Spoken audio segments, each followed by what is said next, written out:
온 가족이 발칵 뒤집혔다. 시아버지가 내 방 문을 벌컥 열었다. 그의 손에는 내 차 키가 흔들리고 있었다. 우리 막내 민호, 운전 연습하게 며칠만 좀 쓰자. 그는 이제 막 운전면허를 딴 도련님을 핑계댔다. 나는 침착하게 그를 바라보았다. 그건 제 개인 재산입니다. 시아버지는 눈을 동그랗게 떴다. 차 좀 쓰는 게 뭐 어쨌다고. 내 아들 차가 바로 내 차지. 나는 더 이상 논쟁하지 않았다.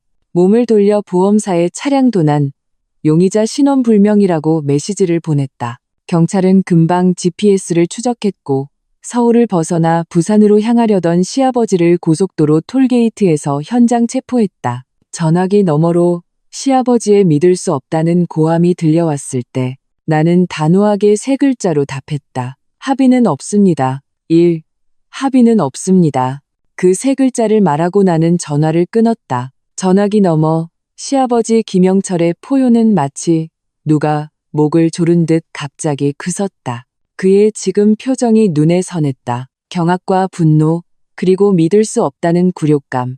휴대폰 화면이 어두워지며 아무런 감정의 동요도 없는 내 얼굴이 비쳤다. 창밖은 잔뜩 흐려 있었고 짙은 구름이 낮게 깔려 숨이 막힐 듯 답답했다. 1분도 채 되지 않아 다른 전화가 걸려왔다.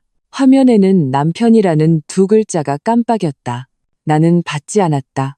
전화는 마치 절망적인 비명처럼 끈질기게 울려 퍼졌다. 곧이어 경찰서에서 전화가 왔다. 차분한 남성의 목소리가 수화기 너머로 들렸다. 박서연 씨 맞으십니까? 저희가 고속도로 진입로에서 용의 차량을 검거했습니다. 용의자 김영철 씨가 본인이 박서연 씨의 시아버지라고 주장하는데 혹시 아는 분이 맞으신지 그리고 차량 사용에 동의하셨는지 확인 부탁드립니다. 나는 마음을 가다듬고 목소리가 더 명확하게 들리도록 말했다. 경찰관님, 아는 사람 맞습니다. 제 시아버지입니다. 하지만 오늘 그분이 제 차 키를 가져가실 때 저는 명확하게 거부 의사를 밝혔습니다. 저는 구두로든 서면으로든 그에게 제 개인 차량 사용을 허락한 적이 없습니다. 전화기 너머는 몇 초간 침묵했다. 이 복잡한 가족 관계를 이해하려는 듯했다. 알겠습니다. 박서연 씨. 그러니까 박서연 씨가 명확히 거절했음에도 불구하고 강제로 차량을 가져갔다는 말씀이시죠? 네, 맞습니다. 알겠습니다. 협조해 주셔서 감사합니다. 추후 법에 따라 처리될 예정이니 전화 연결 가능한 상태로 유지해 주십시오. 감사합니다, 경찰관님. 전화를 끊자 오랜만에 안도감이 몰려왔다. 차갑고 아무런 감정도 없는 법조항이 이 순간 나의 유일한 안식처가 되었다. 남편 김민준의 전화가 다시 한번 집요하게 걸려왔다. 나는 전화를 받았다. 아무 말도 하지 않았다. 수화기 너머로 먼저 시끄러운 배경 소음이 들려왔다. 여자의 울음소리, 남자의 욕설이 뒤섞여 난장판이었다. 그리고 곧이어 김민준의 하늘을 찌를 듯한 분노를 억누른 목소리가 들려왔다. 모든 글자가 마치 이를 악물고 뱉어내는 것 같았다. 박서연, 너 미쳤어? 네가 지금 무슨 짓을 했는지 알아? 그깟 고물차 하나 때문에 내 아버지를 경찰서에 보내? 그의 단어 선택은 교묘했다. 내 아버지가 아닌 내 아버지. 이 순간 그는 마치 잡혀간 사람이 자신의 친아버지가 아니라 내가 책임져야 할 골칫덩어리인 것처럼 말했다. 내 마음은 차가운 쇠처럼 점점 더 가라앉았다. 김민준 씨. 첫째, 그건 고물차가 아니라 내 돈으로 전에 칼부 없이 산 내 차야. 둘째, 경찰서에 간 건 당신 아버지지. 내 아버지가 아니야. 그는 내 말에 막혀 잠시 말을 잃더니 이내 목소리를 높였다. 그 고함은 수화기를 뚫을 기세였다. 우리 아버지라고. 우린 가족이야. 가족 몰라? 당장 경찰서에 전화해서 오해였다고 말해. 그렇지 않으면 우리 가족 체면이 뭐가 되겠어? 내 차가 중요해? 아니면 당신 아버지 체면이 중요해? 나는 차갑게 반문했다. 당연히, 박서연. 너 지금 말장난할 때야? 그는 길길이 날뛰었다. 체면이 돈이야. 가족 간의 정이 돈이냐고. 너 그동안 책 읽어서 배운 게 고작 그거야? 나는 더 이상 이 황당한 비난을 들을 수 없었다. 우리가 가족이라고? 가족이면 내 재산을 마음대로 침해해도 되는 거야? 가족이면 내 개인적인 의사를 짓밟아도 되는 거냐고? 나는 그가 더 이상 소리칠 기회를 주지 않고 바로 전화를 끊었다. 그리고 망설임 없이 그의 번호를 차단 목록에 넣었다. 세상이 드디어 조용해졌다. 하지만 그 고요함은 30초도 가지 못했다. 시어머니의 전화가 빗발치듯 걸려왔다. 전화를 받자마자 천지가 진동하는 통곡 소리가 터져 나왔다. 서연아, 이 천벌 받을 년아. 우리 김씨 집안이 무슨 죄를 지어서 너 같은 재수 없는 년을 며느리로 들였을까? 우리 집안을 풍비박산 내야 속이 시원하겠니? 너 양심도 없어? 어서 내 아버지 돌아오게 해. 으헝헝. 날카로운 울음 섞인 욕설과 가슴을 치는 소리가 고막을 찔렀다. 나는 화내지 않았다. 그저 평온하게 휴대폰의 녹음 기능을 켰다. 그리고 휴대폰을 책상 위에 놓고 스피커폰으로 바꿨다. 어머님, 계속하세요. 목소리 좀 더 크게 내주시고요. 녹음해서 저희 부모님께도 들려드리게요.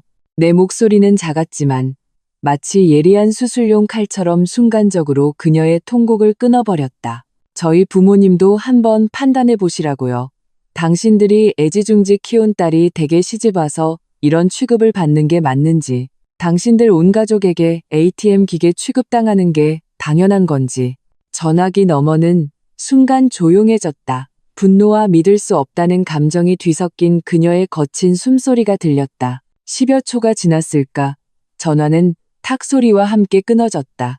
나는 녹음을 끄고 점점 더 어두워지는 창밖을 보았다.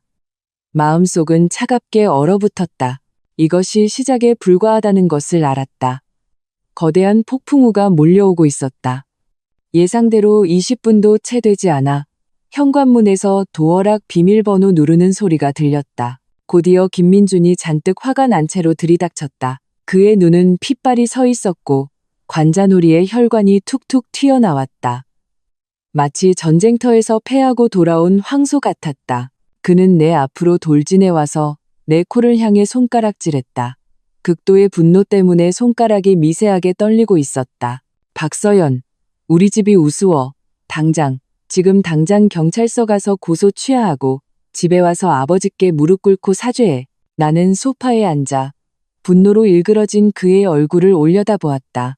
내가 한때 깊이 사랑했던 그 얼굴이 지금은 너무나 낯설고 추악하게 보였다.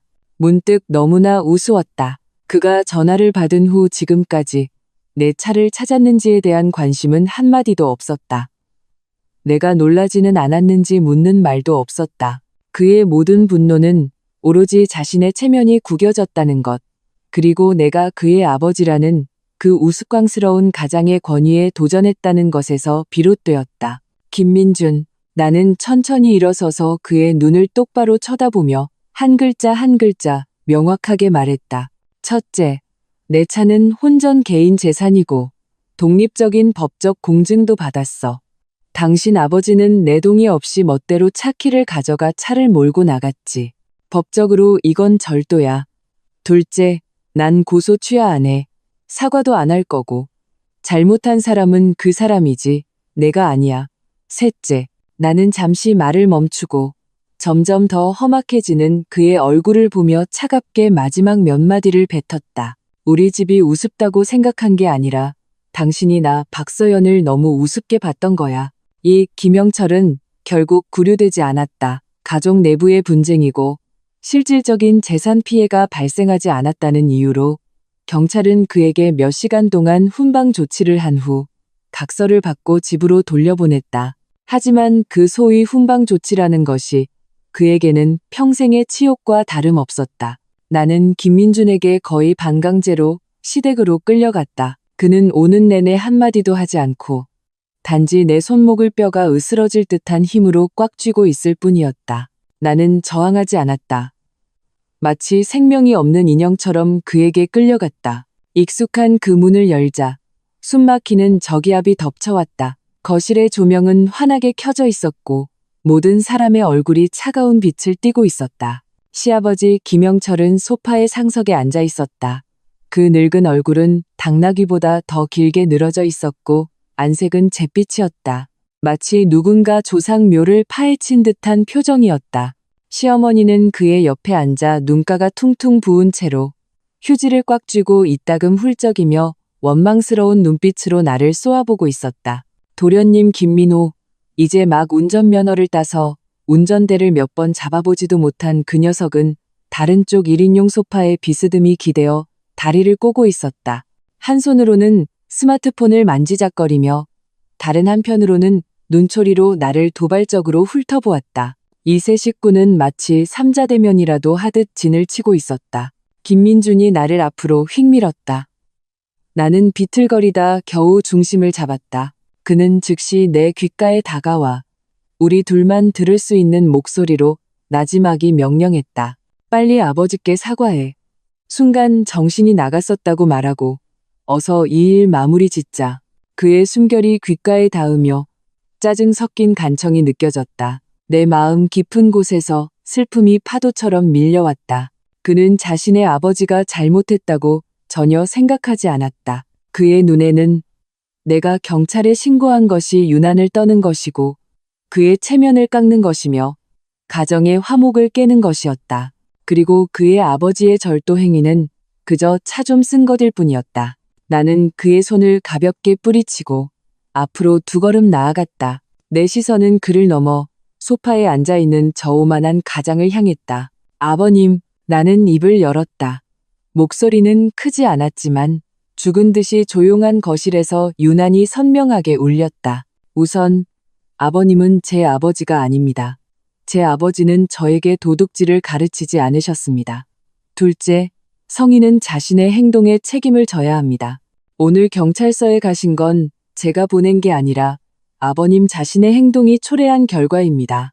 이게 진짜 미쳤구나. 시아버지는 갑자기 손 뺀 듯 찻잔을 바닥에 내동댕이 쳤다. 뜨거운 찬물과 깨진 사기 조각이 사방으로 튀었고 한 조각은 내 발치까지 튕겨 나왔다. 그는 벌떡 일어나 손가락으로 나를 가리키며 온몸을 부들부들 떨었다. 그래, 박서연. 아주 대단해지셨어. 감히 내 시아비를 경찰에 신고해? 내 눈에 어른은 있기는 한 거냐. 김민주는 그 모습을 보고 마치 꼬리를 밟힌 고양이처럼 펄쩍 뛰었다. 그는 내 어깨를 거칠게 누르며 낮게 소리쳤다. 박서연, 입 닥쳐. 사과하라고 했지. 시어머니도 이때다 싶어 눈물을 훔치며 좋은 사람 역할을 하기 시작했다. 서연아, 어떻게 내 아버지한테 그렇게 말할 수 있니? 다 우리 민호 생각해서 그런 거지. 동생 운전 연습 좀 시켜서 도로에서 안전하게 다니게 하려던 거 아니겠니? 다 한 가족인데 내 것 따질 게 뭐 있니? 내가 그렇게 빡빡하게 구니 우리 모두 마음이 상하지. 맞아요. 도련님 김민호가 드디어 스마트폰을 내려놓고 빈정거리며 입을 열었다. 형수님, 이제 외국계 회사 부장님이라 돈도 잘 벌고 잘 나가시니 우리 같은 시골 출신 가난한 식구들은 눈에 차지도 않겠죠. 우리가 뭐라도 조금 뺏어갈까봐 전전긍긍 하시는 거 아니에요? 차 한 대 가지고 경찰서까지 갈 일이에요? 모르는 사람이 보면 우리가 형수님한테 무슨 짓이라도 한 줄 알겠네. 한 명은 달래고 한 명은 비꼬고 정말 환상의 호흡이었다. 그들은 능숙하게 나에게 불효, 속 좁음, 시댁 무시라는 딱지를 붙이고 자신들은 피해자로 둔갑시켰다. 그리고 나는 가해자, 집안의 화목을 깨는 악인이 되었다. 나는 이 가족의 파렴치한 모습에 기가 막혀 헛웃음이 나왔다. 내 시선은 그들 한 명 한 명을 훑었다. 시어머니의 가식적인 자비, 도련님의 고소해하는 표정, 그리고 내 남편 김민준의 초조함과 분노. 마지막으로 내 시선은 다시 김영철에게로 돌아갔다. 그는 가족들이 나를 포위 공격하는 형세에 만족한 듯 다시 소파에 앉았다. 그는 헛기침을 한 번 하고 너에게 마지막 기회를 주겠다는 듯한 은혜로운 자세를 취했다. 이 일을 해결할 방법이 없는 건 아니야. 그는 탁자를 두드리며 모든 권력을 쥔 듯한 말투로 말했다. 첫째, 네가 앞으로 또 이런 망신스러운 짓을 하지 못하도록 오늘부터 내 차 키는 내가 보관하겠다. 둘째, 네가 오늘 이렇게 소란을 피워서 우리 민호가 놀랐다. 정신적 충격을 받았으니 네가 보상해야 해. 1억 원 내놔. 정신적 피해 보상금으로. 나는 내 귀를 의심했다. 내 차를 훔치려다 실패해놓고 거꾸로 나에게 차키 보관 권한을 넘기라고 도둑을 신고했더니 거꾸로 도둑 가족에게 정신적 피해 보상금을 주라고. 이건 파렴치한 수준을 넘어 완전히 강도의 논리였다. 분노가 발끝에서부터 머리 꼭대기까지 치솟아 온몸에 피가 끓어오르는 것 같았다. 나는 그들이 당연하다는 듯 내가 감사해야 하기를 기다리는 표정을 보며 입가의 냉소가 점점 더 깊어졌다. 돈은 한 푼도 못 드립니다. 나는 김영철의 시선을 맞받아치며 명확하게 말했다. 그리고 그 차는 내일 당장 팔아버릴 겁니다. 자기 것도 아닌데 자꾸 넘보는 사람들이 있어서요. 내 말이 끝나자마자 김민준이 폭발했다. 그는 내 손목을 거칠게 움켜쥐었다. 마치 나를 통째로 들어 올릴 듯한 힘이었다. 너 도대체 원하는 게 뭐야? 그는 나에게 포효했다. 침이 내 얼굴에 튈 뻔했다. 우리 집안을 아주 박살내야 속이 시원해? 우리 가족 다 죽어야 내가 기쁘겠냐고. 손목에서 극심한 통증이 느껴졌지만 내 마음의 상처에 비하면 1만 분의 1도 되지 않았다. 나는 분노로 붉게 달아오른 그의 얼굴, 그의 눈에서 타오르는 맹렬한 분노를 보았다. 처음으로 내 눈앞에 이 남자가 끔찍할 정도로 낯설게 느껴졌다. 나는 한 글자 한 글자 온 힘을 다해 얼어붙은 마음속에서 말을 끄집어냈다. 김민준, 당신이 나한테 저 사람에게 사과하라고 말한 그 순간부터 이 집은 이미 끝났어. 3. 냉전은 순식간에 시작되었다. 나는 김민준의 손을 뿌리치고 더 이상 그 가족의 역겹거나 분노에 찬 표정을 보지 않았다.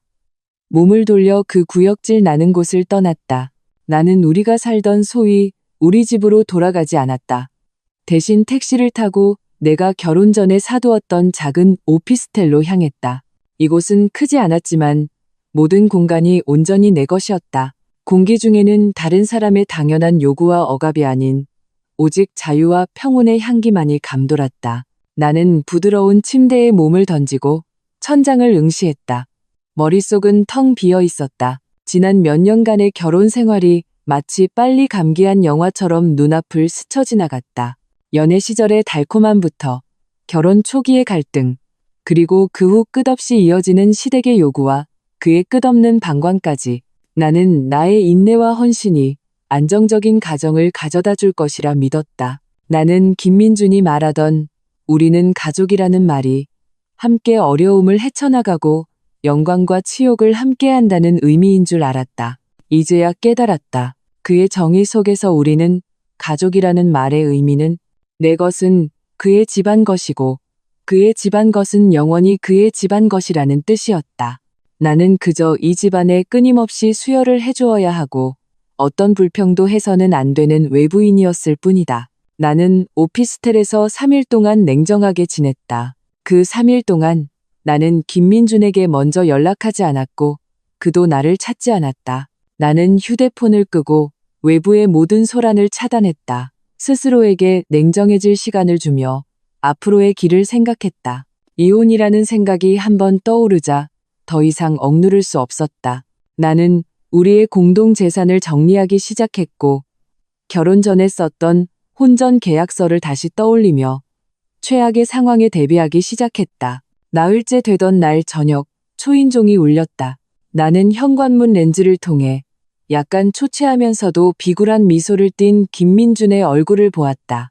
그의 손에는 내가 가장 좋아하는 케이크 가게의 상자가 들려 있었고 신선한 장미 꽃다발도 안고 있었다. 나는 문을 열었지만 그를 안으로 들이지 않았다. 그저 문틀에 기댄 채 차갑게 그를 바라보았다. 무슨 일이야? 그는 얼굴에 미소를 띠며 분위기를 풀어보려 애썼다. 서연아, 집에 가자. 데리러 왔어. 그는 손에 든 물건들을 내밀었다. 봐. 네가 제일 좋아하는 블랙 포레스트 케이크랑 내가 좋아하는 샴페인 장미야. 나는 받지 않았다. 먹고 싶지도 않고 좋아하지도 않아. 그의 미소는 얼굴에 굳었고 그는 다소 민망하게 손을 거두었다. 화 그만 풀어 응. 며칠 전에 내가 잘못했어. 내가 너무 급해서 말이 좀 심했지. 하지만 부모님도 연세가 많으시잖아. 네가 좀 이해해줘. 그는 감정에 호소하기 시작했다. 우리의 연애 시절 좋았던 추억을 들먹이며 나를 누그러뜨리려 했다. 우리 처음 사귈 때 잊었어? 그때 우리 얼마나 행복했어. 내가 해돋이 보고 싶다고 해서 내가 밤새 같이 산에 올랐잖아. 네가 바다 가고 싶다고 해서 내가 바로 제주도행 비행기 표 끊었고 나는 조용히 들었다. 마음에는 아무런 파문도 일지 않았다. 한때 나를 감동시켰던 그 순간들이 지금 듣기에는 그저 비꼬는 소리로 들릴 뿐이었다. 그의 말이 끝나기를 기다렸다가 나는 눈을 들어 평온하게 물었다. 차 문제에 대해서 지금은 누가 잘못했다고 생각해? 이것은 간단한 시시비비 문제였지만 동시에 피할 수 없는 치명적인 질문이었다. 그의 얼굴에서 온기가 순간적으로 사라졌다. 그는 내 시선을 피하며 길게 한숨을 내쉬었다. 그의 말투에는 피로와 타협이 가득했다. 다 지난 일이잖아. 그 얘기는 그만하자. 응? 내가 이미 부모님께 말씀드렸어. 앞으로는 절대 내 차에 손대지 않으실 거야. 그리고 이 일 때문에 민호한테도 좀 미안해서 보상해 주려고. 나는 심장이 쿵 내려앉았다. 불길한 예감이 스쳤다. 아니나 다를까. 그가 이어 한 말은 내 마지막 환상을 산산조각 냈다. 내가 민호한테 약속했어. 우리 공동 통장에 있는 돈으로 집 계약금 내주기로. 집도 이미 받았어. 우리 아파트 단지 근처로. 앞으로 우리 두 집이 서로 도우면서 지낼 수 있잖아. 형으로서 동생한테 해주는 작은 보상이라고 생각해줘. 나는 마치 머리부터 발끝까지 얼음물을 뒤집어 쓴 것 같았다. 온몸의 피가 순간적으로 얼어붙었다. 우리 공동 통장에 있는 돈, 그 공동명의 통장에는 우리 두 사람의 몇 년간의 저축이 들어있었다. 하지만 그중 70% 이상은 나의 연말 보너스와 프로젝트 성과급이었다. 내가 피땀 흘려 죽어라 번 돈을. 그는 약속했어라는 가벼운 말 한마디로 그 백수 건달 같은 동생에게 집을 사주는데 쓰겠다는 것이다. 그것도 보상이라는 명목으로. 무슨 보상? 내 차를 훔치려다 실패하고 도리어 내가 신고해서 정신적 충격을 받은 것에 대한 보상? 황당했다. 이보다 더 황당할 수는 없었다. 내 손발은 차가워졌고 머릿속은 윙윙거리며 거의 사고가 불가능했다. 나는 떨리는 손으로 휴대폰을 꺼내 은행 앱을 열었다. 익숙한 그 계좌의 잔액이 세 자릿수밖에 남지 않은 것을 보았을 때 나는 영혼이 완전히 빠져나간 것 같았다. 3천만 원, 3천만 원이 고스란히 사라졌다. 김민주는 내 귓가에서 여전히 떠들어대고 있었다. 심지어 약간 공을 세운 듯한 의기양양한 말투였다. 걱정 마. 이 돈은 내가 너한테 빌린 걸로 할게. 나중에 내가 승진해서 월급 오르거나 민호가 돈 벌면 꼭 갚을게. 다 한 가족이잖아. 네가 나를 동생 앞에서 체면도 못 세우는 형으로 만들고 싶진 않지? 나는 고개를 들어 이 위선으로 가득 찬 얼굴을 보았다. 지난 몇 년간의 사랑과 온정은 이 순간 거대한 웃음거리로 변해버렸다. 나는 그를 보았다. 그는 나를 보았다. 우리 사이에는 보이지 않는 깊은 심연이 가로놓여 있었다. 그 안에는 나의 모든 사랑, 신뢰, 그리고 결혼에 대한 기대가 묻혀 있었다. 내 마음은 이 순간 완전히 죽었다. 한참이 지나서야 나는 겨우 내 목소리를 되찾았다. 마치 나와 상관없는 일을 말하듯 평온하게. 김민준, 우리 이혼하자. 너 또 무슨 소리 하는 거야? 김민준은 이혼이라는 두 글자를 듣자 얼굴에 걸고 있던 온화한 가면이 순식간에 짜증으로 바뀌었다. 그는 눈살을 찌푸리며 마치 철없는 아이를 보듯 말했다. 박서연, 나 너랑 이런 소꿉장난할 시간 없어. 나 일도 바쁘고 집안일도 산더미인데 너 좀 성숙해질 수 없어? 나는 그를 보며 한 글자라도 더 말하는 것이 내 인생을 낭비하는 것이라고 느꼈다. 나는 더 이상 그와 실랑이하지 않았다. 그저 조용히 문을 닫았다. 그와 그의 손에 들린 케이크, 장미를 내 세상 밖으로 차단했다. 문 밖에서는 그의 화가 난 노크 소리와 욕설이 들려왔다. 나는 못 들은 척했다. 나는 거실로 돌아와 소파에 앉아 휴대폰 은행 앱에 눈에 거슬리는 이체 기록을 보았다. 이체 시간은 바로 오늘 오전. 수취인은 김민호. 나는 이체 성공 화면을 캡처해서 저장했다. 그리고 김민준과 나의 지난 몇 년간의 급여 명세서와 그 공동명의 통장에 내가 입금했던 모든 거액의 거래 내역을 찾아냈다. 증거는 산처럼 쌓여 있었다. 다음 날, 나는 바로 회사에 하루 휴가를 냈다. 나는 울지도, 소란을 피우지도 않았다. 대신 서울에서 가장 유능한 이혼 전문 변호사를 만났다. 이 변호사는 40대 중반에 영리하고 노련해 보이는 여성이었다. 내 설명을 다 듣고 내가 제공한 모든 증거를 검토한 후 그녀는 코에 걸친 금태 안경을 밀어 올리며 확신에 찬 어조로 말했다. 박서연 씨, 걱정 마세요. 혼인법에 따라 혼인관계가 지속되는 동안 어느 한쪽이 배우자의 동의 없이 거액의 부부 공동재산을 제3자에게 증여한 경우 그 증여 행위는 무효입니다. 전액 회수할 권리가 있습니다. 그리고 그녀는 내 휴대폰에 저장된 메시지 기록을 가리켰다. 박서연 씨가 사후에 김민준 씨에게 명확히 반대 의사를 표현하고 돈을 돌려달라고 요구했지만 그가 거절했죠. 이것은 그가 악의적으로 공동재산을 빼돌렸다는 유력한 증거가 될 수 있습니다. 그 메시지 기록은 내가 변호사를 만나기 전에 의도적으로 만든 것이었다. 나는 다른 휴대폰 번호로 김민준에게 메시지를 보냈다. 김민준, 통장에 있던 3천만 원은 내가 투자하려고 모아둔 돈이야. 당장 돌려줘. 그의 답장은 경멸과 오만으로 가득했다. 꿈깨. 돈은 이미 내 동생한테 줬어. 돌려받는 건 불가능해. 내가 정신 차리고 조용히 집으로 돌아오면 이 일은 없던 걸로 해줄게. 안 그러면 후회하게 될 거야. 이 기록은 은행 이체 증명서와 함께 완벽한 증거의 사슬을 형성했다. 이 변호사의 지도에 따라 나는 즉시 법원에 재산 보전 신청을 했다. 사유는 부부 공동재산이 일방적으로 불법 이전되었으며 상대방이 재산을 계속 이전할 위험이 있음이었다. 법원의 조치는 내 생각보다 훨씬 빨랐다. 증거가 확실했기 때문에 신청은 당일 오후에 바로 승인되었다. 한 장의 동결 명령서가 마치 보이지 않는 거대한 그물처럼 조용히 김씨 집안을 덮쳤다. 김민준, 김민호, 심지어 시아버지와 시어머니 명의의 모든 은행 계좌가 전부 동결되었다. 그때 도련님 김민호는 의기양양하게 화려한 아파트 분양사무소에 앉아 있었다. 그는 새로 사귄 여자친구를 품에 안고 분양 계약서에 서명하려던 참이었다. 그가 멋지게 은행 카드를 꺼내 분양사 직원에게 건넸을 때 POS 단말기는 무정하게 거래 실패라는 메시지를 뱉어냈다. 그는 다른 카드를 꺼냈지만 여전히 실패했다. 또 다른 카드를 꺼냈지만 마찬가지였다. 분양사 직원의 미소는 열정적이었다가 사무적으로 그리고 의심의 눈초리로 바뀌었다. 주변에서 집을 보러 온 사람들의 수군거림과 그의 여자친구의 경멸 어린 시선이 마치 바늘처럼 그를 찔러댔다. 그가 화를 내며 은행에 전화했을 때 자신의 명의로 된 모든 계좌가 법원에 의해 동결되었다는 말을 듣고 그는 그 자리에서 얼어붙었다. 그리고 김민준이 은행에서 전화를 받았을 때는 회사에서 중요한 부서 회의를 하고 있었다. 그가 고객님의 계좌가 법적 조치로 동결되었습니다라는 말을 들었을 때 그는 자신이 헛것을 들었다고 생각했다. 몇 번을 다시 확인한 후에야 그는 무슨 일이 일어났는지 깨달았다.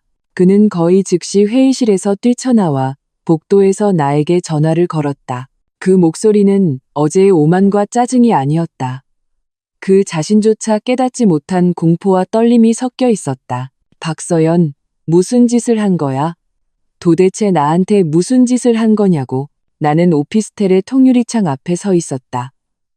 오후의 햇살이 따스하게 몸을 감싸며 며칠간의 어두움을 걷어내고 있었다. 나는 창밖으로 분주하게 움직이는 도시를 보며 마치 오늘 날씨를 얘기하듯 평온하게 말했다. 별거 아니야. 그냥 내 것을 되찾는 것뿐이야. 나는 잠시 뜸을 들인 후 덧붙였다. 아, 맞다. 법원에서 보낸 이혼 소장도 곧 받게 될 거야. 전화기 너머로 그의 분노에 찬 포효가 들려왔고 곧이어 휴대폰이 벽에 세게 부딪혀 산산조각 나는 소리가 들렸다. 나는 평온하게 전화를 끊었다. 창밖의 신선한 공기를 마시며 가슴에 쌓여있던 우라가 풀리는 것을 느꼈다. 김민준, 그리고 김씨 집안. 이건 그냥 에피타이저일 뿐이야. 진짜 반격은 이제부터 시작이니까. 오 계좌가 동결되고 신혼집은 분할 위기에 처했으며 이혼 소장은 회사로 배달되었다. 김씨 집안 사람들은 잠시 충격에 빠졌다가 완전히 미쳐 날뛰기 시작했다. 그들은 아마도 자신들이 늘 유순하고 순종적이라고 여겼던 며느리가 이렇게 신속하고 단호한 방식으로 자신들을 벼랑 끝으로 몰아붙일 것이라고는 상상도 못했을 것이다. 다음 날 아침, 내가 막 회사에 도착했을 때 안내 데스크에서 전화가 왔다. 다소 난처한 목소리였다. 박 부장님 1층에 부장님의 시아버님이라고 주장하는 어르신이 오셨는데 꼭 부장님을 만나야 한다고 하십니다. 감정이 많이 격앙되셔서 저희 보안 요원들이 맡기 힘들어합니다. 나는 눈도 깜빡하지 않고 계속해서 손에 든 이메일을 처리했다. 소란 피우게 두세요. 보안팀에 연락해서 로비 질서만 유지하고 다른 사람 다치게 하지 않도록 해달라고 하세요. 그리고 보안부에 연결해서 로비 CCTV 화면을 실시간으로 제 컴퓨터로 전송해달라고 부탁드립니다. 알겠습니다, 부장님. 곧 내 컴퓨터 화면에 회사 로비의 실시간 CCTV 화면이 나타났다. 김영철은 통제불능의 야수처럼 안내 데스크 구역에서 고래고래 소리를 지르고 있었고 수많은 동료와 고객들이 구경하고 있었다. 여러분 와서 보세요.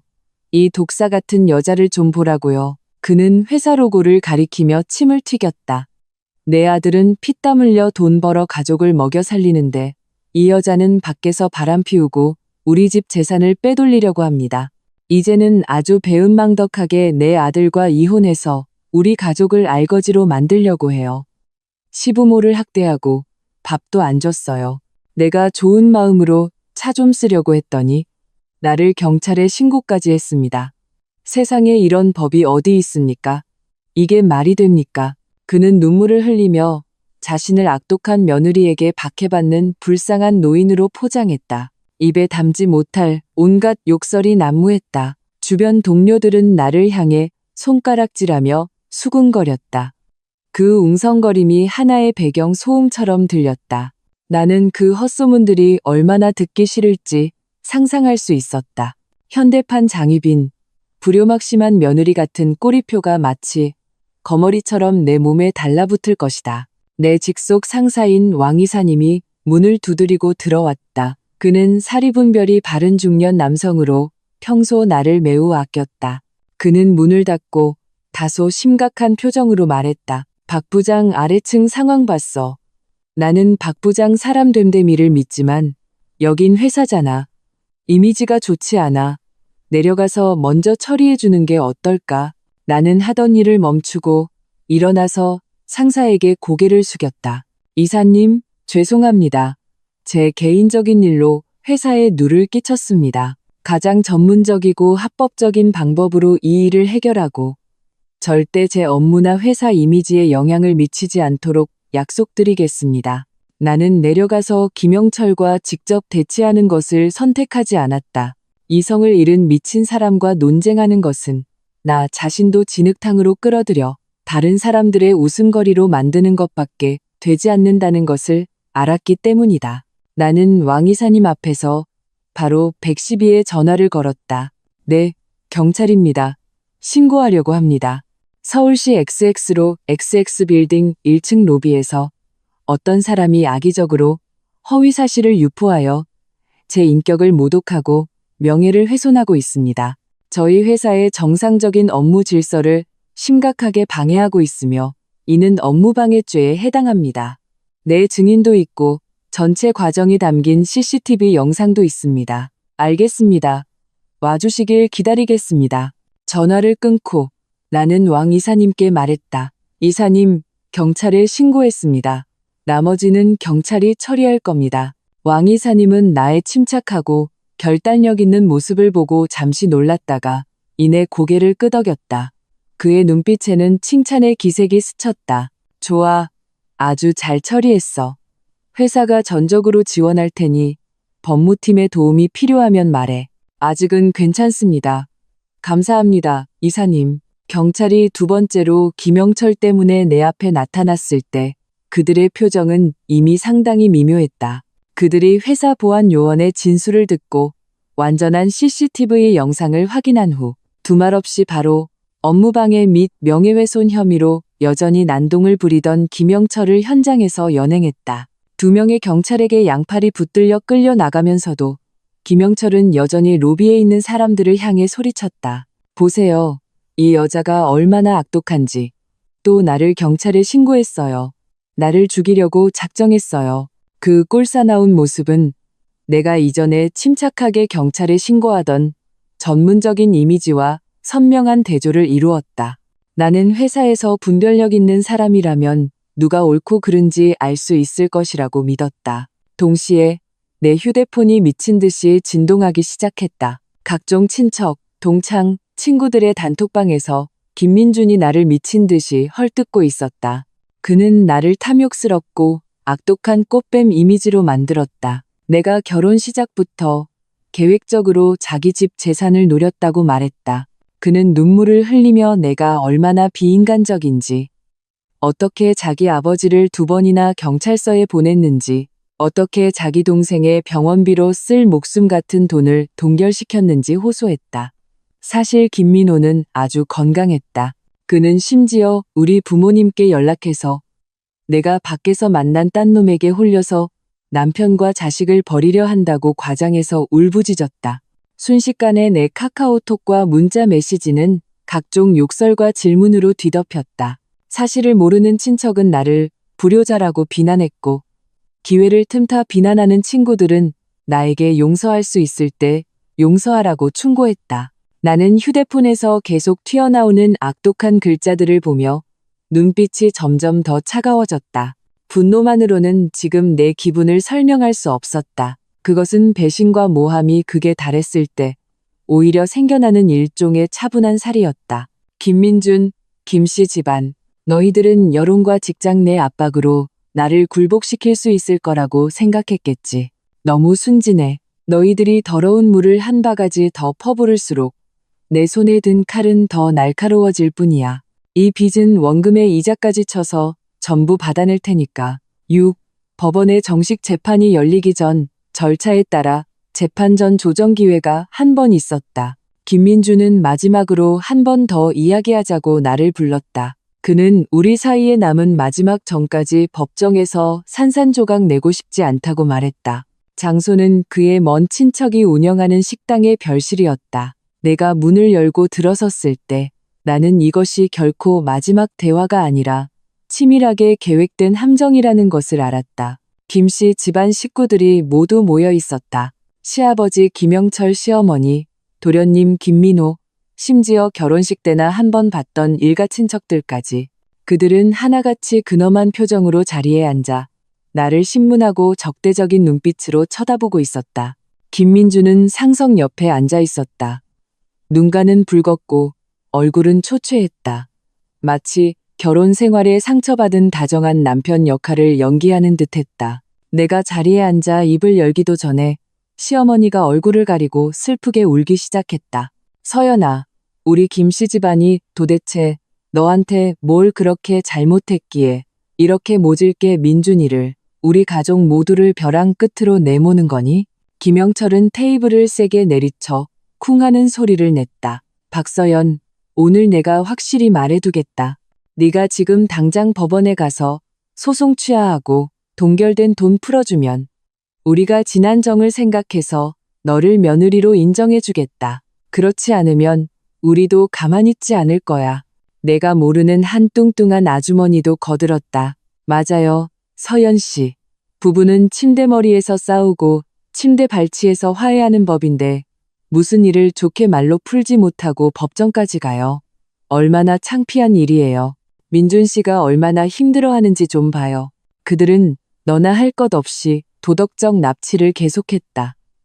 마치 내가 용서받지 못할 죄인인 것처럼.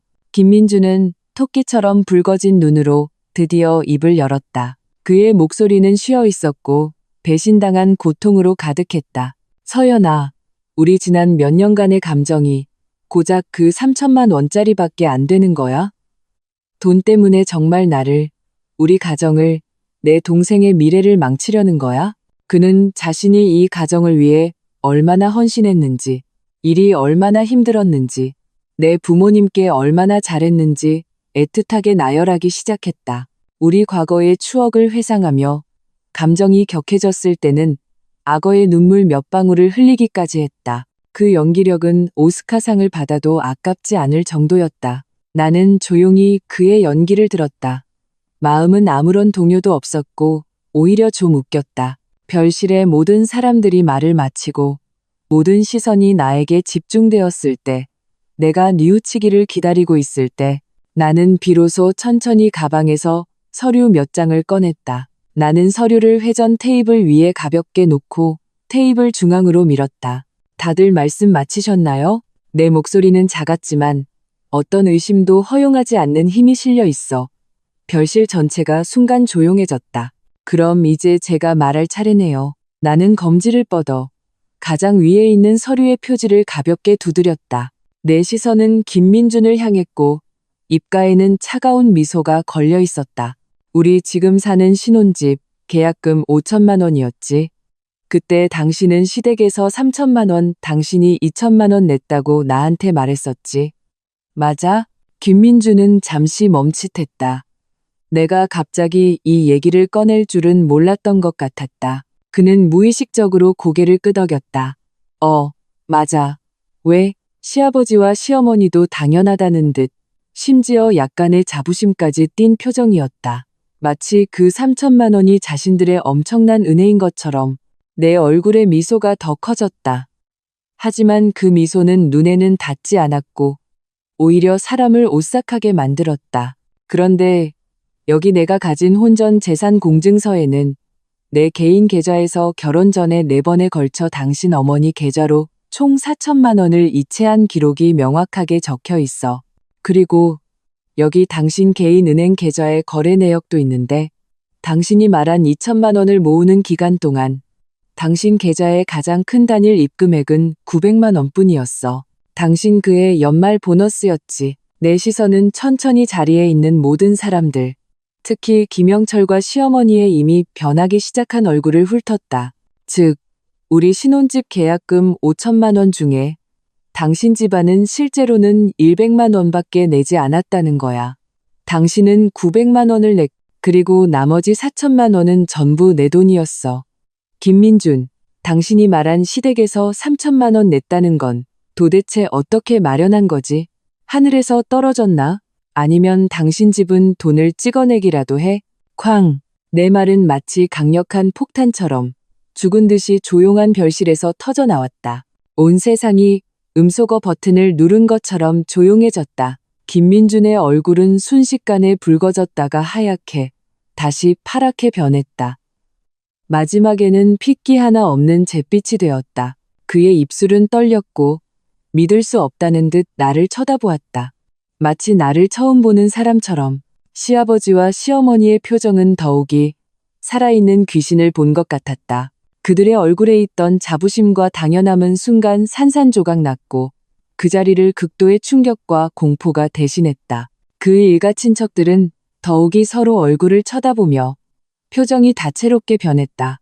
나는 의자 등받이에 기대어 여유롭게 그들의 얼굴에 나타난 이 멋진 표정을 감상했다. 이 상황을 완전히 장악하는 쾌감을 즐겼다. 이 함정은 내가 서류를 꺼낸 그 순간부터 이미 나의 주무대가 되었다. 7. 너.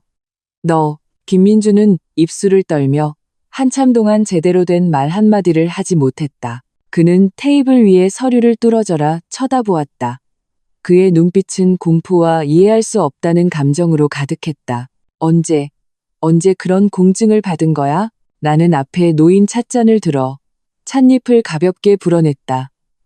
동작은 우아하고 침착했다. 당신이 처음으로 승진해서 오른 월급이 든 통장을 당신 어머니께 맡겼을 때 내 목소리는 담담했지만 마치 무거운 망치처럼 김민준의 심장을 세게 내리쳤다. 그는 온몸이 굳어버렸다. 맞다. 그가 그 선택을 한 순간부터, 즉 우리의 공동재산을 그의 어머니에게 맡긴 그 순간부터 나는 그에 대해, 이 집안에 대해 모든 신뢰를 잃었다. 그 4천만 원을 이체할 때 나는 일부러 메모란에 대여금이라고 적었다. 그리고 그 공증서는 내가 나 자신을 위해 남겨둔 마지막 퇴로였다. 나는 그것이 영원히 꺼내질 날이 오지 않기를 바랐다. 안타깝게도 그와 그의 가족의 탐욕이 친히 그 길을 막아버렸다. 나는 찻잔을 내려놓고 시선이 다시 날카로워졌다. 그 4천만 원, 당시 내가 당신 어머니께 이체할 때, 구두로는 집 살 때 급하게 쓰는 돈 빌려주는 거라고 약속했었지. 이제 원금의 이자까지 전부 돌려받겠어. 그리고 우리 결혼 전에 혼전 계약서도 썼잖아. 거기에는 결혼 후 재산 귀속과 신혼집 지분 분할에 대해 명확히 적혀 있어. 각자의 출자 비율에 따라 엄격하게 계산하기로. 나는 김민준의 잿빛 얼굴을 보며 한 글자 한 글자 판사가 판결을 내리듯 말했다. 출자 비율에 따르면 이 신혼집의 지분 80%는 내 거야. 지난 몇 년간 집값이 오른 부분에 대해서도 내 몫인 80%를 돌려받아야겠어. 당신이 악의적으로 빼돌린 부부 공동재산 3천만 원에 대해서는 법에 따라 이혼 시 분할해서 당신은 적게 받거나 아예 못 받을 수 있어. 나는 당신이 빈손으로 나갈 것을 요구해. 그리고 당신의 혼인 파탄 책임과 당신 가족이 나에게 준 정신적 피해에 대해 당신이 나에게 위자료로 2억 원을 추가로 배상할 것을 요구해. 내 말이 끝나자마자 시어머니는 미친 듯이 소리를 지르며 달려들었다. 손을 뻗어 테이블 위에 서류를 낚아채려 했다. 헛소리 마. 이 나쁜 년. 내가 피를 토하며 거짓말을 하는구나. 돈은 우리 집 돈이야. 나는 미리 대비하고 있었다. 몸을 살짝 옆으로 피하자 쉽게 그녀를 피할 수 있었다. 그녀는 허공을 잡고 거의 넘어질 뻔했고 옆에 있던 친척들이 허둥지둥 그녀를 부축했다. 나는 이 닭과 개처럼 싸우는 소동을 냉담하게 바라보다가 마지막으로 시선을 이미 잿빛이 된 김민준에게 고정했다. 나는 그를 향해 잔인하다고 할 수 있는 미소를 지었다. 내가 왜 내 연말 보너스를 우리 둘의 공동 명의 통장에 넣어뒀을 것 같아? 김민준은 갑자기 고개를 들었다. 그의 눈에는 완전한 절망이 담겨 있었다. 나는 그를 얼음지옥으로 떨어뜨릴 답을 조용히 말했다. 당신이 그 돈을 빼돌려서 증거를 남기게 하려고. 두 번째 반전, 심장을 찌르는 말. 김민준은 벼락을 맞은 듯 의자에 완전히 주저앉았다. 그는 마침내 깨달았다. 그가 영리하다고 생각하며 그 3천만 원을 김민호에게 이체한 그 순간부터 그는 이미 진 것이었다.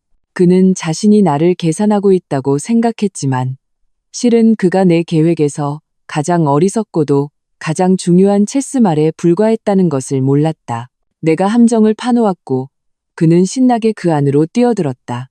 그리고 덤으로 온 가족을 물귀신처럼 끌고 들어갔다. 아이고, 내 심장. 심장이.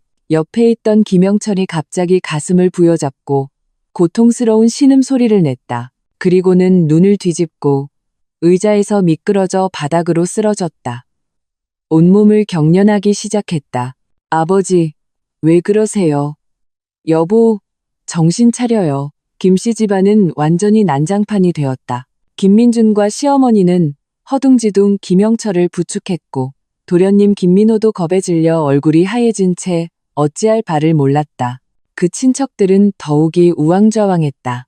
어떤 사람은 빨리 119 불러 라고 외쳤고 어떤 사람은 인중을 누르고 어떤 사람은 물을 먹이려 했다. 나는 눈앞에 이 우스꽝스러운 소동을 냉담하게 바라보았다. 마음에는 한 점의 파문도 잃지 않았다. 나는 우아하게 가방을 들고 일어나서 그들을 내려다보았다. 구급차 불러드릴까요? 나는 휴대폰을 흔들며 느긋하게 덧붙였다. 비용은 당신들이 부담하시고요. 말을 마치고 나는 더 이상 뒤에서 벌어지는 소동에 신경 쓰지 않았다. 몸을 돌려 당당하게 그 구역질 나는 곳을 떠났다. 별실 문을 여는 순간 바깥 세상에 빛이 쏟아져 들어왔다. 나는 길게 숨을 내쉬었다. 정말 좋다. 사실 나는 이 가족의 파렴치함의 끝을 과소평가했다. 혹은 막다른 길에 몰린 개가 얼마나 미친 짓을 할 수 있는지 과소평가했다. 김영철의 심장병은 구급차가 도착하기 전에 기적적으로 나았다. 함정은 파국으로 끝났고 김씨 집안은 완전히 수가 막혔다. 법적으로 그들은 완패했다. 여론전에서는 우리 회사 법무팀이 강력한 어조의 내용 증명을 김민준의 회사로 직접 보냈다. 즉시 당사 직원에 대한 명예훼손을 중단할 것. 그렇지 않으면 법적 책임을 묻겠다는 내용이었다. 김민준은 상사에게 불려가 면담을 했고 쥐구멍에라도 들어가고 싶은 심정으로 다시는 인터넷에 한 글자도 쓰지 못했다. 돈도 잃고 집도 잃을 위기에 처하고 자신의 아들 김민준은 빚더미에 앉게 될 것을 보자 늘 보물처럼 여기던 막내 아들 김민호가 드디어 막가파로 나왔다. 그날 나는 퇴근하고 지하 주차장으로 막 들어섰을 때 휴대폰이 진동했다. 모르는 번호로 온 문자 메시지였다. 개 같은 년, 내가 날 엿먹였으니 너도 무사하지 못할 거야. 알아서 증거 내놓고 소송 취하해라. 안 그러면 오늘 꽃이 왜 붉은지 알게 해줄 테니. 나는 문자를 보고 눈빛이 차가워졌다. 예상했던 바였다. 사실 문자를 받기 전부터 나는 불길한 낌새를 느꼈다. 회사를 나설 때부터 뒤에서 불순한 의도를 가진 시선이 나를 따라오는 것을 느꼈다. 나는 티를 내지 않았다. 퇴근할 때 일부러 바로 차를 타러 가지 않고 회사 건물 아래에서 사람이 가장 많고 CCTV가 가장 촘촘한 상업거리를 한 바퀴 돌았다. 그리고 미리 카카오톡으로 회사 보안팀의 장 팀장에게 메시지를 보냈다. 내 주차 공간 번호를 알려주고 5분 후에 두 사람을 데리고 와달라고 부탁했다. 이 모든 것을 마친 후에야 나는 천천히 주차장으로 들어갔다. 주차장의 빛은 다소 어두웠고 텅 빈 공간에 내 하이힐 소리가 울려 퍼졌다. 내가 내 주차 공간 옆에 도착해서 차 문을 열려고 할 때 옆 기둥 뒤에서 갑자기 세 사람이 튀어나왔다. 선두에 선 것은 바로 도련님 김민호였다. 그의 뒤에는 알록달록한 머리를 한 불량배 두 명이 따라붙었다. 딱 봐도 좋은 놈들은 아니었다. 그들은 반원형으로 나를 포위했다. 형수님, 별일 없으셨어요? 김민호는 입꼬리를 비틀며 악랄한 미소를 지었다. 방금 보낸 문자 받았죠? 나는 일부러 겁에 질린 척 한 걸음 물러서며 손에 든 가방을 가슴에 꼭 껴안았다. 김민호, 너 뭐 하는 거야? 여기 CCTV 다 있어. CCTV. 김민호는 비웃으며 내 머리 위에서 붉은 불빛을 깜빡이는 카메라를 가리켰다. 저거 고장난 지 오래야. 오늘 온 건 형수님이랑 좋게 얘기 좀 하려고 온 거지. 그는 나에게 한 걸음 다가왔다. 탐욕스러운 시선이 내 품에 안긴 가방에 꽂혔다. 가방 내놔.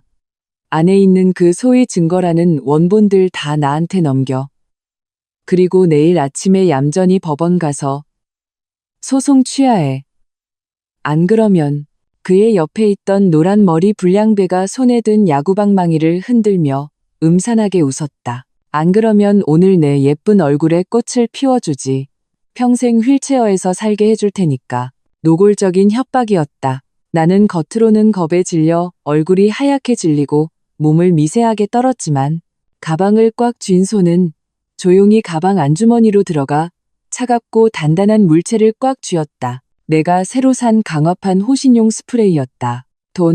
돈 드릴게요. 저 좀 보내주세요. 네? 나는 울먹이는 목소리로 말했다. 돈. 김민호는 세상에서 가장 큰 농담을 들은 듯 말했다. 내가 우리랑 이혼하면 우리 집 돈이 다 내 돈이 되는데? 난 돈 필요 없어. 내 손에 든 그거랑 내가 소송 취하하는 게 필요해. 그는 그렇게 말하며 두 불량배에게 눈짓했다. 가서 가방 뺏어와. 두 불량배가 희죽거리며 나에게 달려들었다. 그들이 나에게 다가오는 그 순간 나의 모든 위장은 순간 사라졌다. 내 손에 든 호신용 스프레이를 가장 앞에 달려오던 김민호의 얼굴을 향해 맹렬히 분사했다. 아악! 김민호는 돼지 멱다는 소리를 내며 순간적으로 눈을 가리고 고통스럽게 바닥에 쓰러져 뒹굴었다. 강한 자극성 냄새가 나는 주황색 액체가 그의 얼굴을 뒤덮었고 불에 타는 듯한 통증에 그는 순간적으로 전투력을 상실했다. 다른 두 불량배가 멍하니 있는 사이에 내 손에 든 또 다른 무기, 고음량 구조 경보기가 이미 울리고 있었다. 삐, 삐, 삐, 날카롭고 귀를 찢을 듯한 경보음이 순간 지하 주차장 전체에 울려 퍼졌다. 그 두 사람은 이 갑작스러운 변화에 놀라 계속 뺏어야 할지 도망쳐야 할지 망설였다. 바로 그때 멀리서 급한 발소리와 함께 고함 소리가 들려왔다. 움직이지 마. 뭐하는 놈들이야. 보안팀장이 젊고 건장한 보안 요원 2명을 데리고 경비봉을 들고 달려오고 있었다. 그 두 불량배는 상황이 불리한 것을 깨닫고 바로 도망치려 했다. 하지만 그들이 어떻게 훈련된 보안 요원들을 상대할 수 있겠는가. 몇 걸음 가지 못해 한 명씩 발에 채여 넘어지고 단단히 제압당했다. 나는 침착하게 휴대폰을 꺼내 바닥에서 신음하는 김민호와 보안 요원들에게 제압당한 두 불량배를 촬영하기 시작했다. 나는 김민호 옆으로 걸어가 그를 내려다보며 말했다. 김민호, 강도 미수의 고의 상해까지. 너도 성인이니까 내 행동에 책임을 져야지. 경찰이 세 번째로 김씨 집안일로 출동했을 때 팀을 이끌던 그 베테랑 경찰관은 나를 보는 눈빛이 미묘함에서 깊고 숨김없는 동정으로 바뀌어 있었다. 그들이 상황을 파악하고 김민호와 그의 친구 2명을 함께 수갑을 채워 연행했을 때 온 세상이 조용해졌다. 이번에는 가정불화가 아니었다. 이것은 형사 사건이었다. 막내 아들이 형사 구속되었다. 죄명은 강도 미수와 고의상해. 일단 유죄 판결이 나면 최소 3년형부터 시작이다. 이 소식은 마치 청천벽력처럼 김씨 집안 사람들의 마지막 남은 요행과 존엄을 완전히 무너뜨렸다. 그들은 드디어 두려움을 알게 되었다. 이번에 그들은 나에게 욕설 전화를 걸지도 또 다른 함정을 파지도 않았다. 그들은 가장 원시적이고 가장 비굴한 방식으로 무릎을 꿇고 용서를 빌었다. 그들은 내 오피스텔로 오지도 내 회사로 찾아오지도 않았다. 대신 바로 우리 부모님 댁으로 찾아갔다. 그날은 마침 주말이라 내가 부모님과 식사하려고 집에 가 있었다. 초인종이 울렸을 때 어머니가 문을 열러 가셨다. 문이 열리자 김씨 집안 3사람, 김영철, 시어머니, 김민준이 마치 미리 연습이라도 한 듯 털썩 소리를 내며 일제히 우리 어머니 앞에 무릎을 꿇었다. 어머니는 깜짝 놀라 연신 뒤로 물러섰다. 이게 무슨 짓이에요? 어서 일어나세요.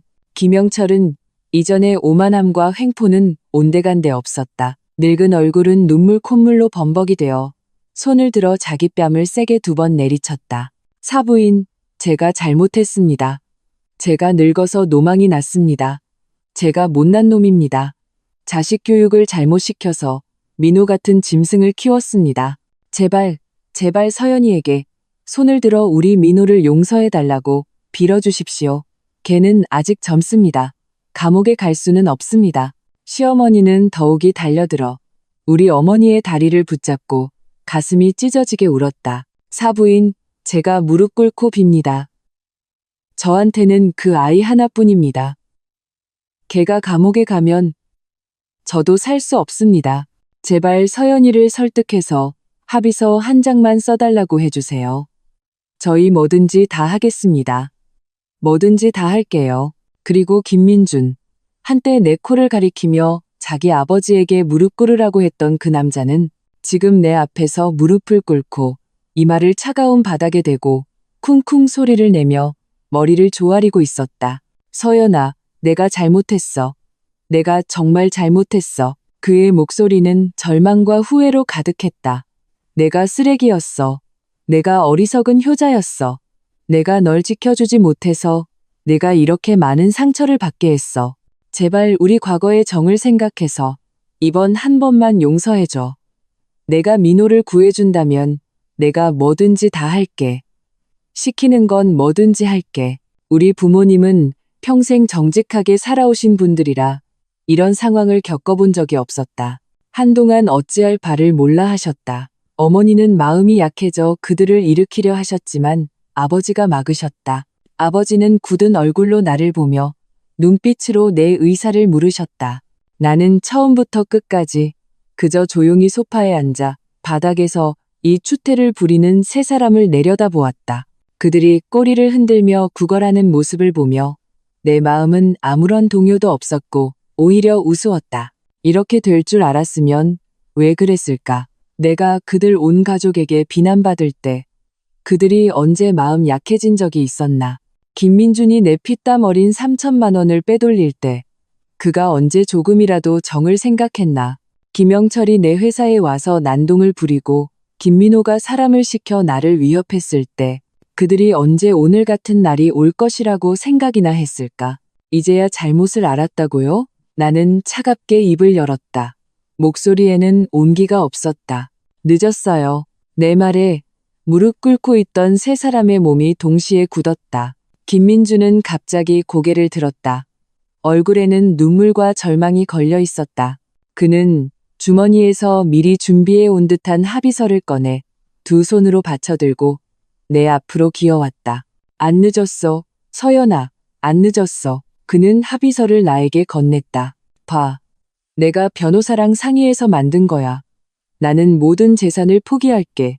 집도 내 거고, 차도 내 거고. 우리 공동명의 통장에 남은 돈이랑 내 명의의 모든 예금까지 전부 내 거야. 나는 빈손으로 나갈게. 제발 합의서 한 장만 써줘서 민호가 집행유예라도 받게 해줘. 감옥에는 가지 않게. 제발. 나는 그 합의서를 보고 또 그들의 눈에 비친 마지막 지푸라기라도 잡으려는 듯한 절망적인 빛을 보았다. 내 마음속에 갑자기 더 대담하고 더 악독한 계획이 떠올랐다. 나는 일부러 오랫동안 생각하는 척했다. 그들의 심장이 목구멍까지 차오를 정도로 오랫동안, 그리고 그들이 거의 절망하려 할 때 나는 천천히 고개를 끄덕였다. 좋아요. 나는 그들의 눈이 순간적으로 빛나는 것을 보며 느긋하게 덧붙였다. 하지만 조건이 있어요. 10. 무슨 조건? 한 개가 아니라 100개라도 다 들어줄게. 김민주는 마치 구명줄이라도 잡은 듯 간절하게 나를 쳐다보았다. 나는 즉시 내 조건을 말하지 않았다. 대신 시선을 옆에 무릎 꿇고 있는 마찬가지로 긴장과 기대로 가득 찬 시아버지와 시어머니에게로 돌렸다. 합의서를 써주는 건 좋아요. 하지만 김민준 씨가 저를 도와서 판사님께 보여드릴 연극을 한 편 해야 해요. 나는 잠시 뜸을 들이고 그들의 의아한 눈빛을 보며 내 시나리오를 연출하기 시작했다. 제 변호사님이 그러시는데 우리가 혼전 계약서가 있긴 하지만 판사님이 재산 분할 판결을 내릴 때 여전히 어느 정도의 재량권이 있다고 하더라고요. 집을 100% 제 것으로 확실히 하기 위해서 저는 더 강력한 증거가 필요해요. 나는 김영철과 시어머니를 보았다. 두 분 어르신께서 저와 함께 공증사무소에 가셔서 진술서를 하나 작성해 주셔야 해요. 내용은 당시 집을 살 때 제가 두 분께 이체했던 4천만 원이 대여금이 아니라 두 분이 제 효심에 감동해서 저 개인에게 자발적으로 무상증여한 혼전 재산이며 김민준 씨와는 무관하다는 내용으로요. 내 말이 떨어지자 김민준과 시부모는 모두 멍해졌다. 그들은 아마 내가 제시한 조건이 이런 것일 줄은 상상도 못했을 것이다. 그들이 보기에는 이것은 그저 재산 분할 시의 작은 술수에 불과했다. 어차피 집은 나에게 주기로 합의했으니 절차를 하나 더 추가해서 그 결과를 더 확고하게 만드는 것은 별 문제가 없어 보였다. 그들의 막내 아들이 직면할 감옥살이에 비하면 이 정도의 재산 확인 절차는 아무것도 아니었다. 나는 심지어 김민준의 눈에서 약간의 희색을 읽을 수 있었다. 그는 아마 내가 이렇게 큰 원을 그린 최종 목적이 결국 돈, 더 많은 재산을 얻기 위한 것이라고 생각했을 것이다.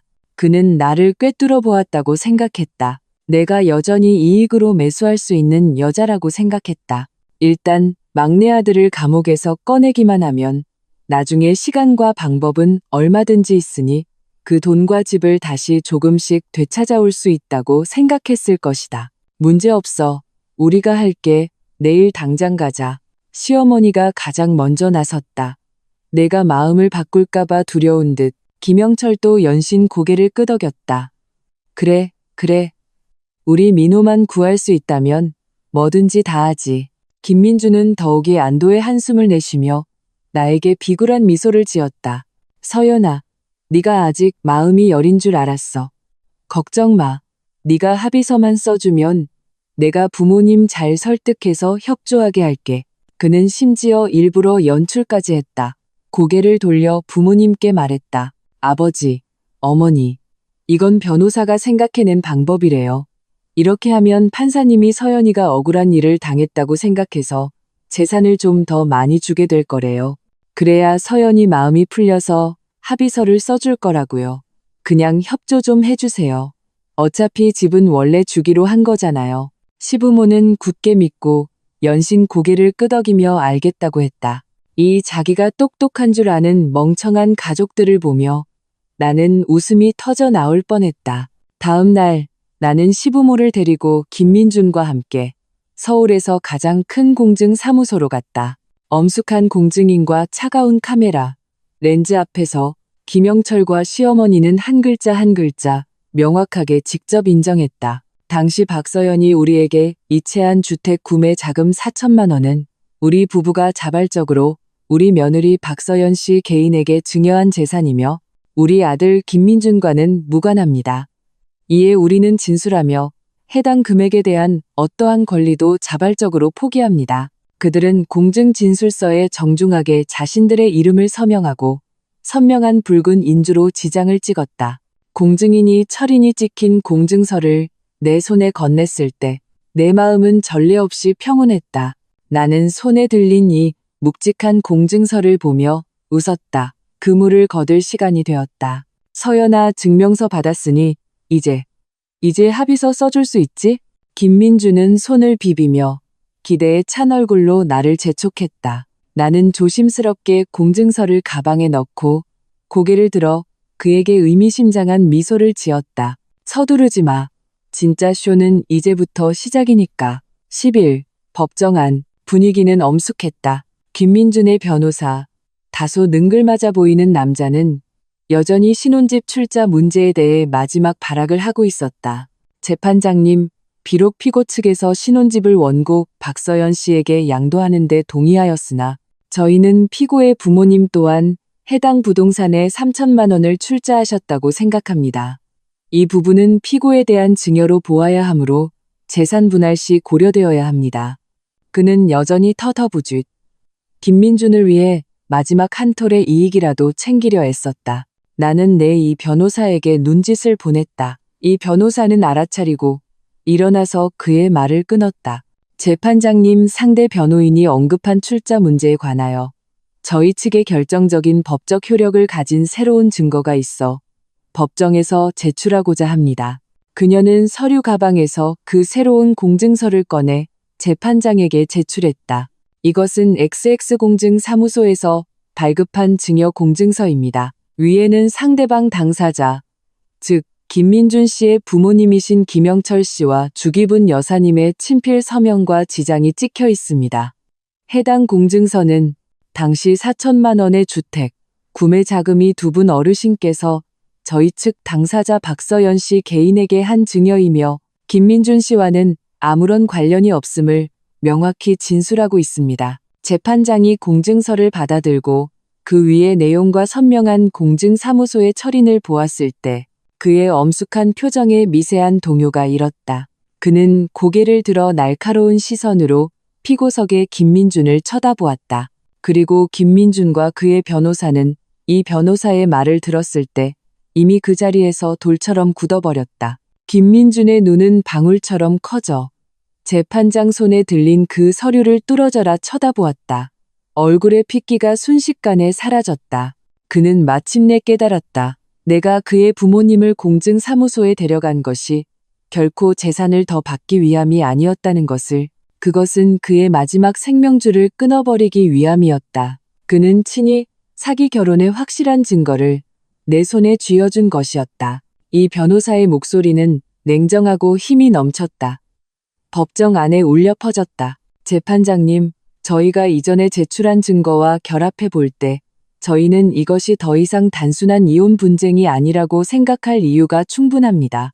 상대방은 혼인 중에 악의적으로 부부 공동 재산을 빼돌렸을 뿐만 아니라 그 가족은 저희 측 당사자에게 장기간에 걸쳐 정신적 압박, 언어 폭력, 명예훼손, 심지어 신체적 안전에 대한 위협과 침해를 가했습니다.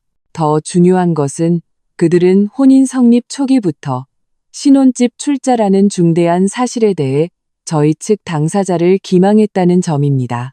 저희는 이것이 혼인을 빙자한 계획적인 사기 결혼 행위이며 그 목적은 저희 측 당사자의 재산을 편취하기 위함이었다고 믿을 만한 이유가 있습니다.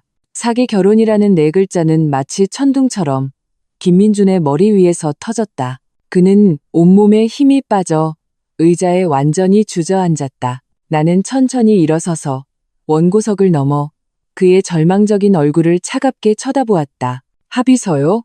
내 목소리는 크지 않았지만 자리에 있는 모든 사람이 들을 수 있을 만큼 명확했다. 김민호는 이미 성인입니다. 그는 자신의 강도 행위에 대해 응당한 대가를 치러야 합니다. 그의 인생을 내가 책임져 줄 이유는 없습니다. 그리고 당신들도 당신들 가족의 탐욕, 파렴치함, 그리고 기만에 대한 대가를 치러야 할 겁니다. 나는 잠시 말을 멈추고 가방에서 마지막 증거 하나를 꺼냈다. 내가 원래는 사용하고 싶지 않았지만 이제는 더 이상 어떤 정도 남겨둘 필요가 없다고 생각한 증거였다. 그것은 USB였다. 재판장님, 이 안에는 피고 김민준 씨가 혼인 중에 다른 여성과 부적절한 관계를 맺은 대화 기록과 숙박업소 출입 증거가 담겨 있습니다. 비록 본 사건의 재산 분할과 직접적인 관계는 없으나 그가 혼인 파탄의 유책 배우자로서 전혀 반성의 기미가 없음을 증명하기에 충분합니다. 나는 USB를 법원 경위에게 건넸다. 이것은 낙타의 등을 부러뜨린 마지막 지푸라기였다. 김민주는 그 USB를 보고 마치 악마를 본 듯 눈의 마지막 빛마저 완전히 꺼져버렸다.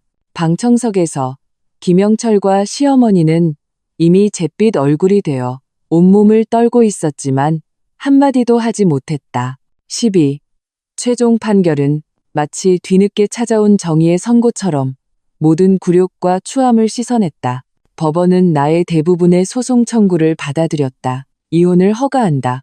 혼인 중 공동재산인 아파트는 원고 개인 소유로 한다. 피고는 판결 효력 발생 후 30일 이내에 무조건적으로 원고의 명의 이전 절차에 협조하고 남은 주택담보대출 중 원출자 비율에 따라 피고가 부담해야 할 부분을 일시불로 지급한다. 피고가 악의적으로 빼돌린 부부 공동재산 3천만 원은 전부 원고 소유로 한다. 피고가 혼인 중 기망, 혼외정사 등 다수의 중대한 귀책 사유가 있고 그 가족이 원고에게 심각한 신체적 및 정신적 피해를 입혔으므로 법원은 피고가 원고에게 위자료로 1억 원을 추가 배상할 것을 판결한다. 도련님 김민호는 강도 미수, 업무방해 등 여러 죄가 병합되어 징역 1년 6개월을 선고받았다. 판결이 내려진 날, 김씨 집안은 완전히 무너졌다. 그들은 나에게서 한 푼의 이득도 챙기지 못했을 뿐만 아니라 생존의 기반이었던 집을 완전히 잃었다. 막내 아들은 감옥에 갔고 큰아들은 빈손으로 쫓겨났을 뿐만 아니라 무거운 빚과 사기 결혼남이라는 꼬리표를 달게 되었다. 평판은 땅에 떨어졌다. 나는 곧 그 역겨운 추억으로 가득한 집을 팔았다. 거액의 매매 대금을 받은 날, 날씨는 참 좋았다. 나는 조금의 미련도 없이 나 자신에게 긴 휴가를 주었다. 나는 휴대폰 번호를 바꾸고 유럽 비자를 발급받아 편도 항공권을 예약했다. 공항에서 탑승을 준비하기 전 나는 예전 휴대폰 유심으로 김민준이 보낸 마지막 문자 메시지를 받았다. 단 4글자였다. 정말 후회해. 나는 그 문자를 보고 웃었다. 진심에서 우러나오는 홀가분한 웃음이었다. 그리고 나는 평온하게 그를, 그리고 주소록에 있는 김씨 집안과 관련된 모든 연락처를 전부 차단하고 삭제했다. 전원을 끄고 유심칩을 빼서 옆에 있는 쓰레기통에 버렸다. 비행기는 활주로를 미끄러지듯 달리다가 가속하고 마침내 구름을 향해 솟아올랐다. 나는 창밖으로 내가 거의 30년을 살았던 그 도시가 내 눈앞에서 점점 더 작아지는 것을 보았다. 마지막에는 흐릿한 빛의 점으로 변했다. 나는 이것이 끝이 아니라 나 박서연의 멋진 인생의 새로운 시작이라는 것을 알았다. 전례 없는 자유와 홀가분함이 나를 감쌌다. 세상은 이렇게 넓은데 드디어 나 자신만을 위해 떠나볼 수 있게 되었다.